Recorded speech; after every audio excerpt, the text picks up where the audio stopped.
Assalamualaikum warahmatullahi wabarakatuh. Apa kabar semuanya? Jumpa lagi dengan kami dalam channel Hai Story.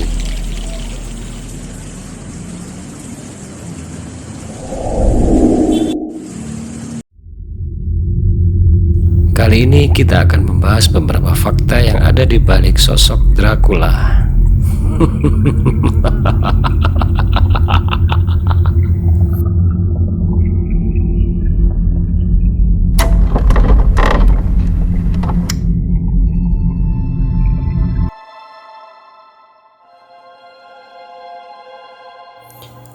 Masyarakat seringkali mengenal sosok Dracula berdasarkan kisah dari sebuah novel karya sastrawan Inggris Bram Stoker yang berjudul Dracula.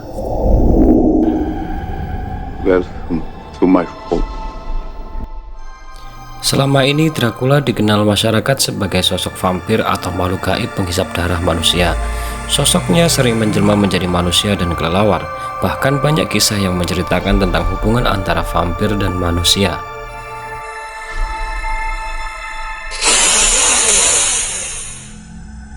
Sosok Dracula yang terkenal bahkan diadopsi menjadi sebuah sinetron di sini dengan konsep dan judul yang cukup unik, Ganteng-ganteng sering gila.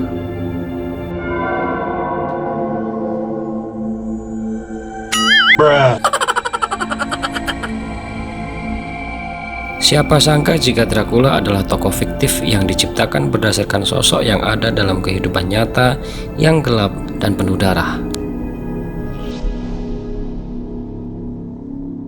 Sosok tersebut adalah Vlad Tepes si penyula.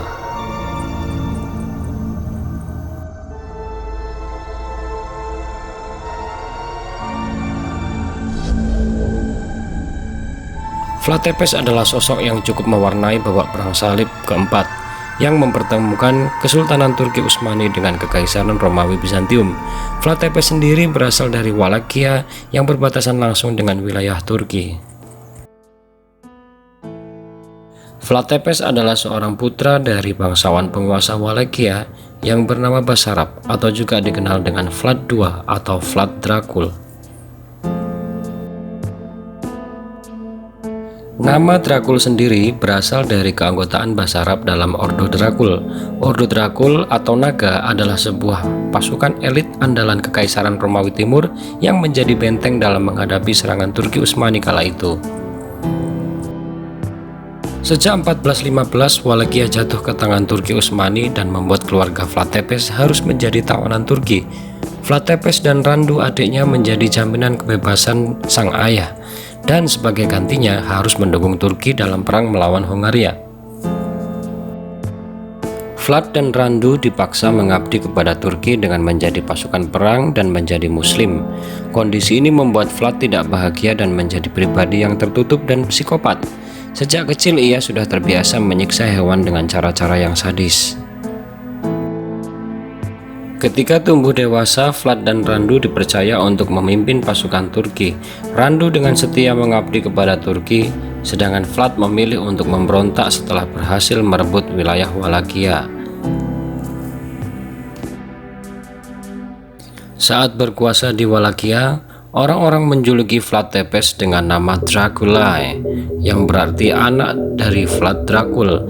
Hal ini kemudian membuat Vlad Tepes lebih dikenal dengan nama Dracula.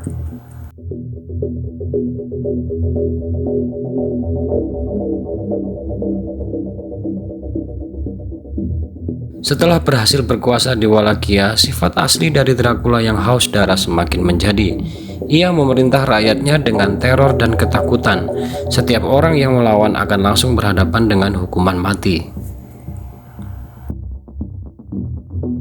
Hukuman mati yang paling ia sukai adalah dengan cara menusuk korbannya dengan tombak atau tiang kayu dari bawah hingga tembus ke atas atau disula. Hal ini membuatnya dijuluki sebagai Dracula si penyula. Selain membunuh, Dracula juga sering memamerkan para korbannya sebagai peringatan kepada yang lain untuk tidak melawannya. Tidak hanya menyula, sejarah mencatat beberapa bentuk hukuman mati yang pernah dilakukan oleh Dracula kepada rakyat dan musuhnya.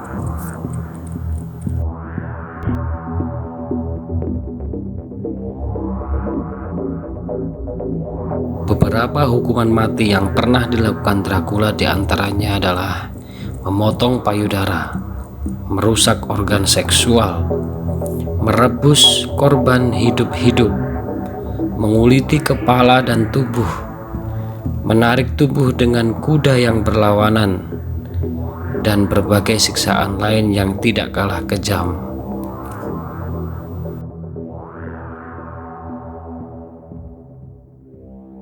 Sasaran korban pembunuhan yang dilakukan oleh Dracula adalah kebanyakan para bangsawan yang menguasai tanah dan juga warga muslim yang tinggal di wilayah Wallachia kekuasaannya.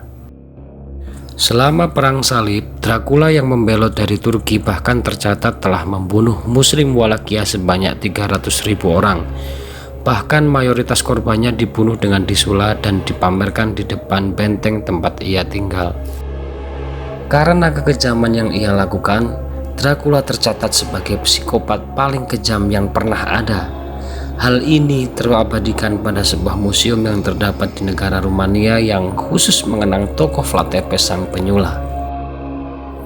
Mungkin kekejaman inilah yang membuatnya dijadikan sebagai inspirasi oleh Bram Stoker dengan maksud ingin menghidupkan kembali tokoh psikopat yang terlupakan dalam sejarah perang salib melalui sosok vampir penghisap darah.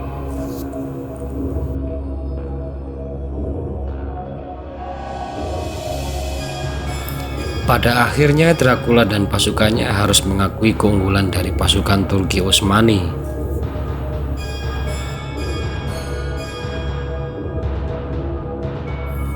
Pasukan Turki pada masa Sultan Muhammad Al-Fatih terus menggempur posisi Dracula dan ia pun semakin terdesak dan lemah. Dracula pun akhirnya tewas dalam sebuah pertempuran di dekat Danau Snagov pada tahun 1476. Kepalanya dipenggal untuk dibawa ke Konstantinopel. Namun kematian Dracula ini masih menjadi misteri bagi masyarakat kalangan Eropa dan Rumania khususnya, terkait di mana tubuh Dracula disemayamkan. Misteri inilah yang kemudian berusaha dihidupkan oleh Barat untuk menampakkan superioritas mereka dalam sosok Dracula, sang pahlawan perang salib abadi.